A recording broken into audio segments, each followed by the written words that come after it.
Trompeur. Remercions Dieu pour le feu qu'il met dans nos cœurs pour vivre en disciples, avec une passion pour l'Évangile. Mais ne pensons ni ne croyons jamais que, parce que vous expérimentez ce feu intérieur à la manière de Dieu, cela suffit pour que vous ne puissiez pas ou ne deviez pas continuer à apprendre de la grâce du Seigneur pour la refléter pour sa gloire.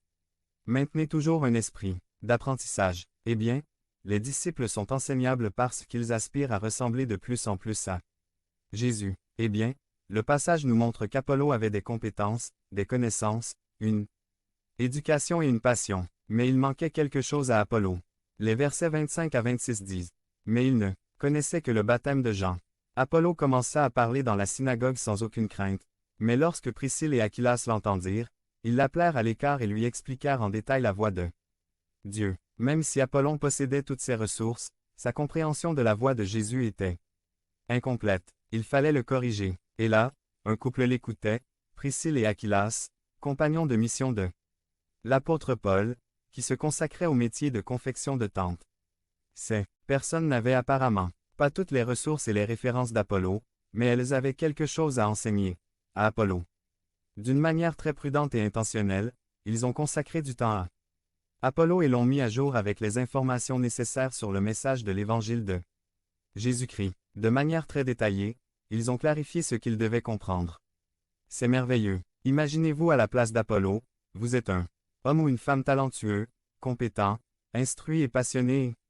Des personnes qui ne se perçoivent pas comme ayant autant de préparation ou de position que vous venez pour corriger vos informations. Quelle attention leur aurions-nous prêté?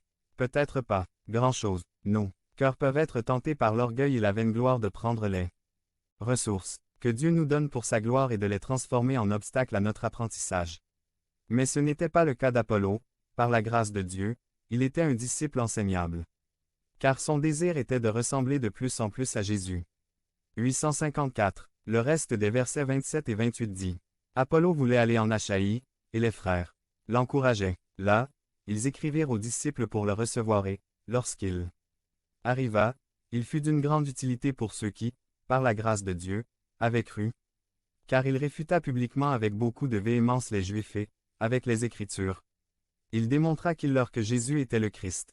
Ce disciple enseignable, après avoir reçu humblement et docilement la correction que Dieu lui a envoyée, est encore plus efficace pour faire avancer le royaume de Dieu. Ayant ce désir, il se rendit en Achaïe, dont la capitale était Corinthe, encouragé et soutenu par les frères d'Éphèse. Et on rapporte que ces nouveaux apprentissages ont été très bénéfiques pour le royaume. Ses compétences, ses connaissances, son éducation et sa passion n'avaient qu'un seul objectif, démontrer à partir des Écritures que Jésus est le Christ. Et il y a les frères clés, les disciples enseignables sont formés et utilisés puissamment par Dieu pour faire avancer son royaume. Les disciples qui reçoivent humblement l'enseignement que le Seigneur leur envoie, quelles que soient leurs compétences, leurs connaissances, leur éducation et leur passion, sont des instruments puissants entre les mains du Dieu de grâce.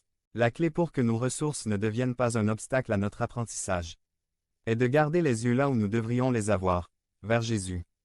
Reconnaissez que nos vies visent à désigner Jésus comme le Seigneur, comme le Messie, comme le Christ puissant et suffisant.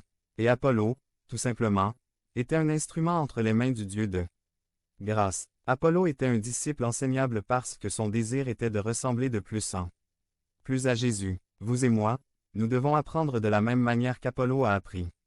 Vous et moi devons apprendre de celui qui a dit